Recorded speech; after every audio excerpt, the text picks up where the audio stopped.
Seguimos con la segunda parte de Jesús, el postrer Adán. Así terminamos el tema. Por favor, pasen conmigo a Primera de Juan, en el capítulo 2. Vean, la verdad es que no importa si nuestra opinión está sustentada por millones de personas en el mundo. Si no tiene sustento de la Biblia, no es bíblico y no debiera ser colocado como fundamento de nuestras vidas cristianas. Por muchos años, propuestas fuera de la Biblia han sido aceptadas sin crítica y lamentablemente han enterrado y dejado sin efecto en sus vidas la fe original de Jesús y sus apóstoles. En Primera de Juan capítulo 2, en el versículo 22, mire lo que dice acá. ¿Quién es el mentiroso sino el que niega que Jesús es el Cristo? Este es el anticristo, el que niega al Padre y al Hijo, dos seres totalmente independientes el uno del otro. Uno salió del otro. De Dios salió el Señor Jesucristo. No son el mismo ser. Jesús debe ser proclamado como el Cristo, el Hijo de Dios, con todo el colorido que le proveen las Escrituras hebreas, para que no quede lugar a dudas. Cualquier cosa fuera de la palabra de Dios no es la palabra de Dios, lógicamente, y trae confusión. Ahí en la misma Primera de Juan, pero esta vez en el capítulo 4, en el versículo 1 dice: Amados, no creáis a todo espíritu, sino probad los espíritus si son de Dios. Porque muchos falsos profetas han salido por el mundo. En esto conoced el Espíritu de Dios. A ver, ¿en qué? Todo espíritu que confiese que Jesucristo ha venido en carne es de Dios. Claramente dice que ha venido en carne. No dice que se ha transformado, que ha devenido o se ha transubstanciado en carne. Ha venido de una en carne. Como hombre, pues eso es lo que el Señor Jesucristo era. Hombre, ser humano como nosotros. Si algún espíritu confiesa que Jesucristo vino en carne, ese espíritu es de Dios. Si no, no. Versículo 3. Y todo espíritu que no confiesa que Jesucristo ha venido en carne, ve cómo insiste sobre el tema, no es de Dios. Y este es el espíritu del anticristo, el cual vosotros habéis oído que viene y que ahora ya está en el mundo. Jesús fue el Mesías enviado por Dios. No fue Dios el Hijo, fue el Hijo de Dios. Él nunca fue, no es y nunca será Dios. Romanos capítulo 10, por favor.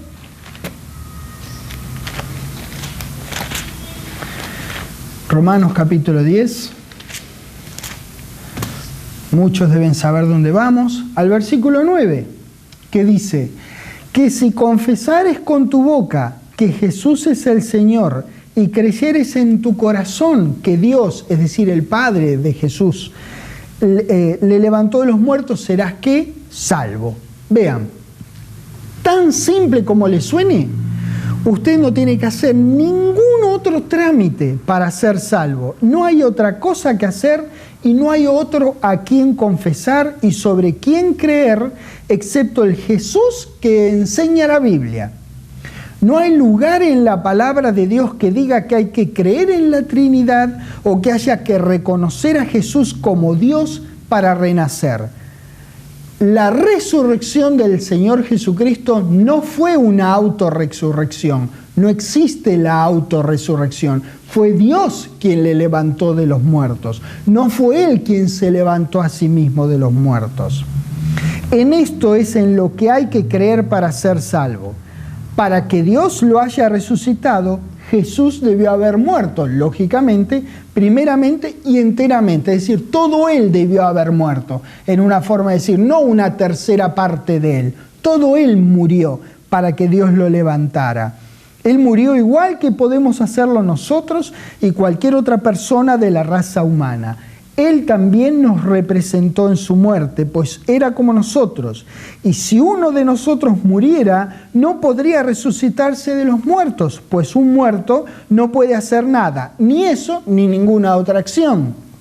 Caramba, esto es tan lógico que me pregunto qué hago yo explicándolo. Si usted lo lee en la Biblia, usted llega a la misma conclusión porque está en castellano. Y sin embargo, esto es muy importante y delicado, pues se trata nada menos que de la salvación. Los santos hombres que escribieron, siendo inspirados por el Espíritu Santo, no usaron una terminología trinitaria.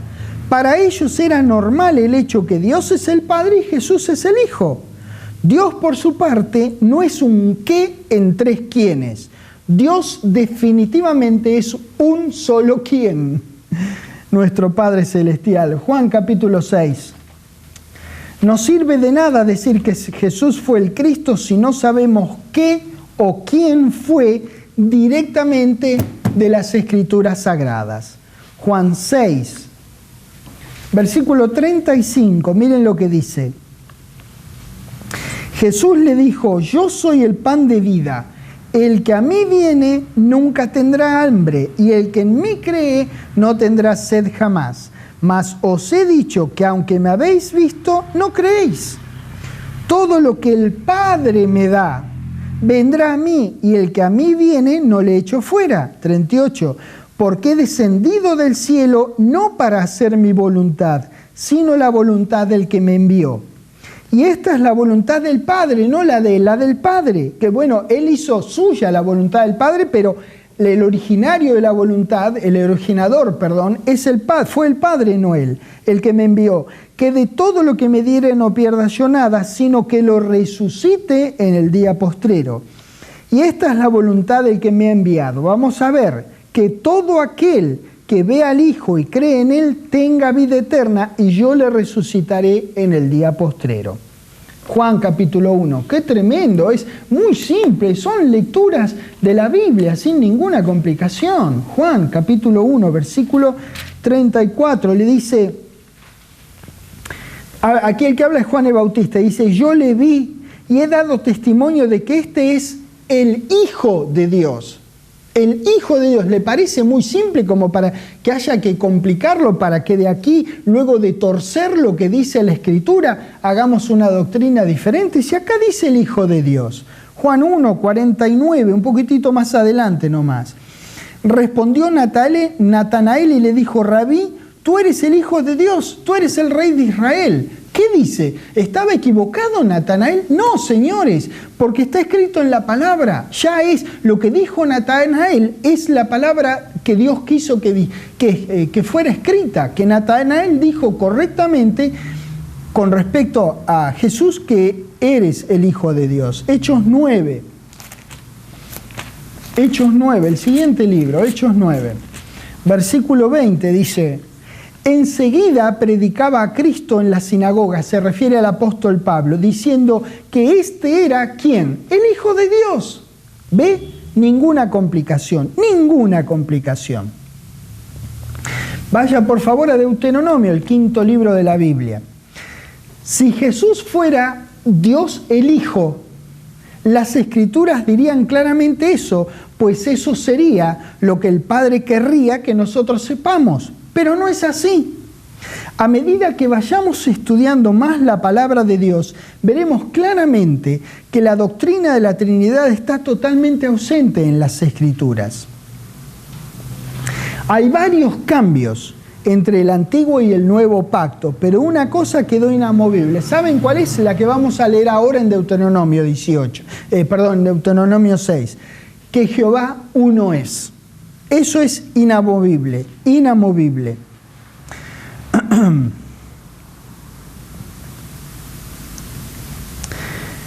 Nunca hubo discrepancia en este concepto en el pueblo de Israel, que Dios hay uno solo y que es la más grande verdad revelada al hombre. Deuteronomio 6, versículo 4. Dice: oye Israel, ok, presta atención Israel. Y si vos no sos Israel, de todos modos podés prestar atención, porque esta es la palabra de Dios y ahora nos va a venir al pelo. Dice, oye Israel, Jehová nuestro Dios, Jehová tres es. ¿Veo que no dice tres? ¿Veo que dice uno? Bueno, eso es lo que dice la Escritura. Y amarás a Jehová tu Dios de todo tu corazón y de toda tu alma y con todas tus fuerzas. Y estas palabras que yo te mando hoy, ¿qué palabras? Que Jehová es uno. Estarán sobre tu corazón. Mirá todo el interés de Dios que ellos supieran. Ven que era un pueblo eminentemente monoteísta, como somos nosotros. Un solo Dios, y estas palabras que yo te mando hoy estarán sobre tu corazón. Y encima dice que las repetirás a tus hijos. ¿Y qué más? Hablarás de ellas estando en tu casa y andando por el camino y al acostarte y cuando te levantes. ¿Qué palabra? Que Jehová uno es. 8. Y las atarás como una señal en tu mano, estarán en tus frontales, entre tus ojos. Las escribirás en los postes de tus casas, en tus puertas. Jehová uno es. Jehová uno es. Jehová uno es, y que había que amarlo con todo nuestro ser. Yo sé, usted dirá, bueno, Deuteronomio no está dirigido directamente a nosotros. Bueno, pero ¿a usted le parece que esa prioridad de amarlo a Dios ha cambiado con la administración? ¿A usted le parece que dejó de ser uno? Porque ya estamos, digamos, en el terreno después del libro de Hechos, y esto está en Deuteronomio. Por favor, Jehová sigue siendo uno. Dios es uno. Cuando uno entra en la palabra de Dios, debiera hacerlo sin preconceptos. No importa de donde sea que uno los traiga o por cuánto tiempo los haya creído o por cuánta gente esté sostenido. La verdad es verdad sin importar cuánta gente la crea. La verdad no necesita que la gente la crea. Es la gente que necesita creer la verdad.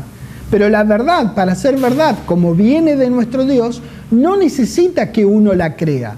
Así que es verdad, aunque la gente no la crea. Por eso vamos a la palabra a descubrir cuál es la verdad de Dios en esa maravillosa palabra. Quienes proclaman que la Biblia es su única autoridad en cuanto a la fe y a la práctica, debieran aceptar que lo que sea que dice la Biblia, y rechazar de plano lo que sea que no diga la Biblia. Lo que sea que uno pueda documentar directamente de las Escrituras es lo que puede ser tomado como nuestra regla de fe y práctica. Si en nuestra búsqueda hallamos que estábamos equivocados en cuanto a algo en particular, bueno, simplemente damos preeminencia a lo que descubrimos en la palabra de Dios. Entonces, el corazón de Dios estará bendecido. Cuando nosotros entramos para justificar lo que pensamos, intentando que la palabra coincida con nuestra teología, es un error del cual nosotros nos tenemos que mantener a una galaxia de distancia. Segunda de Pedro, por favor. Segunda de Pedro, capítulo 1.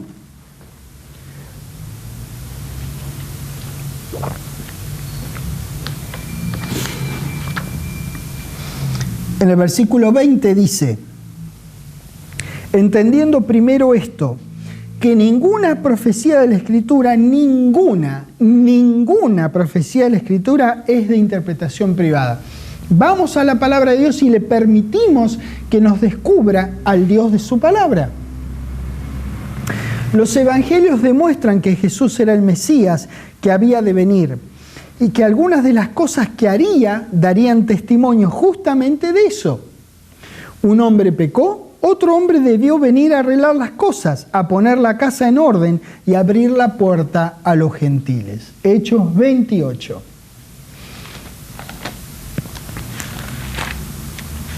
Hechos 28, ya al término de Hechos. En el versículo 23 dice: y habiéndole señalado un día, vinieron a él muchos a la posada, a los cuales les declaraba y les testificaba el reino de Dios desde la mañana hasta la tarde, persuadiéndoles acerca de Jesús, tanto por la ley de Moisés como por los profetas. Muchas veces Pablo demostraba con las escrituras hebreas que Jesús era aquel que había de venir. Con lo que Pablo hablaba por revelación de Dios, no dejaba lugar a dudas del aspecto mesiánico de Jesús, el Cristo, a quien él con tanto fervor predicaba. Deuteronomio 18, por favor. De nuevo al Antiguo Testamento. Dejando un dedo ahí en Hechos, porque en un ratito nomás llegamos. Regresamos, perdón. Deuteronomio 18. En el versículo 18 dice: profeta les levantaré de en medio de sus hermanos, como tú. Le está hablando a Moisés. Jehová le habla a Moisés que va a levantar a alguien como él, de en medio de sus hermanos, como él. ¿Saben a quién se refería? A Jesucristo. ¿Cómo puede venir de en medio de sus hermanos y no ser como sus hermanos? Y pondré mis palabras en su boca, y él les hablará todo lo que yo le mande. Como tú, como Moisés, que era hombre. Jesús era este profeta del cual estaba hablando, el profeta prometido. Si Jesús fuera Dios, entonces Deuteronomio aquí estaría diciendo que Dios se levantaría a sí mismo según un modelo inferior a él, que es Moisés, maravilloso Moisés. ¿Quién no lo ama a Moisés de haber leído la clase de varón de Dios que el maravilloso Moisés fue? Cualquiera de nosotros lo ama a Moisés, aún sin conocerlo, por lo que sabemos de él de las Escrituras. Sin embargo, con respecto a Dios es infinitamente inferior. Entonces, ¿qué Dios le está diciendo a Moisés que va a levantar uno como él que es inferior a Jehová? ¿Ven? No tiene lógica. Hechos capítulo 3, donde dejaron el dedo. Hechos 3. Fíjate el versículo 22, lo que dice, porque Moisés dijo a los padres: el Señor vuestro Dios os levantará profeta, y vuelve a enfatizar, lo dice de nuevo, de entre vuestros hermanos. Jesucristo salió de los hermanos de ellos, salió del pueblo de Israel. Como a mí, a él oiréis en todas las cosas que os hable. Y acá dice, quien habla aquí en realidad es el apóstol Pedro, recordando aquellos entonces que leímos recién. Hechos 7, en el versículo 37, dice: este Moisés es el que dijo a los hijos de Israel: profeta os levantará el Señor vuestro Dios de entre vuestros hermanos, como a mí, a él oiréis. El que habla aquí es Esteban, repetido, reiterado, que iba a salir de entre ellos. Para salir de entre ellos tenía que ser como ellos. ¿Y ellos qué eran? Seres humanos, como el Señor Jesucristo. Juan capítulo 6. Varios hombres de Dios, grandes hombres de Dios, en distintos momentos de la historia se refirieron al aspecto mesiánico de Jesús. Recuerden, de entre vuestros hermanos, de entre vosotros, Dios es quien lo levantó a Jesús como profeta, un hombre del pueblo de Israel como Adán, como Moisés, como Pablo, como Esteban y como nosotros. Como si esto fuera poco, muchos de los israelitas pensaban lo mismo, porque las escrituras del Antiguo Testamento son monoteístas, no son politeístas, son monoteístas. Juan 6, versículo 14. Aquellos hombres entonces, viendo la señal que Jesús había hecho, dijeron: este verdaderamente es el profeta que había de venir al mundo. Ellos reconocían que Moisés había hablado de él. Y estos eran como los 5,000, ¿se acuerdan que el Salvador alimentó y que lo siguieron? Dios fue quien levantó a Jesús como profeta, y estos hombres, aunque solamente estaban interesados en la comida que perece, no pudieron menos que reconocer que quien les había alimentado, era el hombre de quien hablaban las escrituras del Antiguo Testamento. Hechos capítulo 3, por favor. Hechos 3, qué linda que es la palabra de Dios, cómo encaja todo. Hechos capítulo 3. Por eso la palabra escrita es nuestra certeza de verdad. Es la seguridad más grande que nosotros tenemos de verdad. No lo que diga uno, lo que diga otro, a menos que ese uno y ese otro lo que digan sea lo que dice la palabra de Dios. Estamos leyendo, estamos documentando simplemente en la palabra de Dios que era un hombre como nosotros, no fue una deidad, nuestro querido Señor Jesucristo. Hechos 3:26 dice: a vosotros primeramente Dios, habiendo levantado a su Hijo, lo envió para que os bendijese, a fin de que cada uno se convierta de su maldad. Aquí quien habla por revelación de Dios es Pedro en el discurso inicial del día de Pentecostés, ahí nomás cuando comenzaba el libro de Hechos. Él dice claramente que fue Dios quien levantó a su Hijo. Dejando un dedo acá en el Nuevo Testamento, vayan a Génesis capítulo 3, también terreno muy conocido, Génesis 3, es donde empezaron todas las desgracias. En el versículo 15 dice: y pondré enemistad entre ti y la mujer, y entre tu simiente y la simiente suya. Esta te herirá en la cabeza y tú le herirás en el calcañar. Este es el Hijo de Dios, el Hijo de Dios, que Dios mismo levantó y que fue prometido inmediatamente después de la caída del hombre.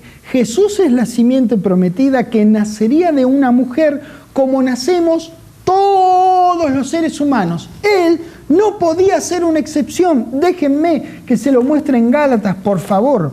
Gálatas capítulo 3. Él no podía ser una excepción. Él venía a redimir al hombre del estado calamitoso que lo había dejado otro ser humano. Gálatas 3, versículo 16 dice: ahora bien, a Abraham fueron hechas las promesas y a su simiente. No dice y a las simientes como si hablase de muchos, sino como de uno, y a tu simiente, la cual es ¿quién? Cristo. Cristo. Segunda de Samuel capítulo 7, ahí si se ubican en Josué, Jueces, Ruth, primera y segunda de Samuel, en el Antiguo Testamento. Ese Hijo de Dios que vendría y que ya vino, iba a ser también descendiente real de la casa de David. Segunda de Samuel capítulo 7. Recuerden siempre que si no lo encuentran, escuchen y luego lo buscan en sus casas mientras aprenden el orden de los libros de la Biblia, porque si se van a dedicar, y Dios quiera que ustedes lo deseen, Dios quiere que ustedes lo deseen, dedicarse a estudiar la palabra de Dios, les va a convenir conocer el orden de los libros de la Biblia. Segunda de Samuel 7, versículo 14.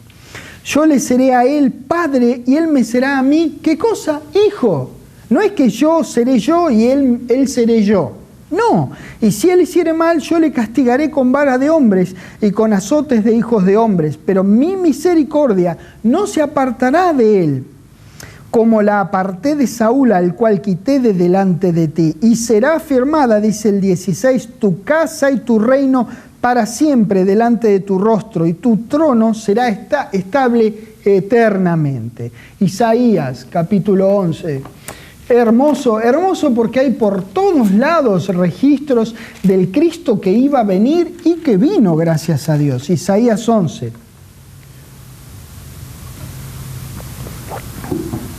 En el versículo 1 dice: saldrá, en la época de Isaías, esto no había ocurrido, entonces usa el tiempo futuro, saldrá una vara del tronco de Isaí, que era el papá de David. Entonces, esa vara que iba a salir tenía que ser de la misma naturaleza, de la misma raza que Isaí y que David, es decir, ser humano. Y un vástago retoñará de sus raíces. Aquí la promesa que Dios hizo a David, aquella simiente prometida a una mujer en Génesis 3, iba a ser, además, un rey tras la figura de David. quien tuvo un corazón recto para con Dios. David regresó a todo Israel a la centralidad de la palabra de Dios. Su primera acción de gobierno fue traer el arca para que estuviera en el medio del pueblo. Ese es el corazón de David y ese fue el corazón de nuestro Redentor, el Señor Jesucristo. Mateo capítulo 2. Mateo 2. En el versículo 6. Acá recuerdan lo dicho por Jehová antes, por profecía, que se estaba cumpliendo delante de sus ojos. Mateo 2, versículo 6. Y tú, Belén, de la tierra de Judá, no eres la más pequeña entre los príncipes de Judá, porque de ti saldrá, y finalmente salió, un guiador que apacentará, que finalmente apacentó a mi pueblo Israel. Tremendo. Miqueas capítulo 5 en el Antiguo Testamento, Joel, Abdías, Jonás, hacia atrás. Miqueas capítulo 5, versículo 2. La primera parte de Miqueas 5:2, miren lo que dice. Pero tú, Belén, Éfrata, ven, estamos viendo lo que dijo Dios antes y el cumplimiento de lo que Dios dijo. Éfrata, pequeña para estar entre las familias de Judá, de ti me saldrá. Finalmente salió el que será Señor en Israel. Eso dice la primera parte de Miqueas 5:2. Dios dejó plasmado por distintas partes de su palabra que este hijo nacido de mujer, como cualquier otro ser humano, y que él levantaría, sería el Cristo de él, su ungido para ser el rey del reino venidero. Este precioso Señor nuestro es el postrer Adán. Damas y caballeros, un ser humano igual que nosotros.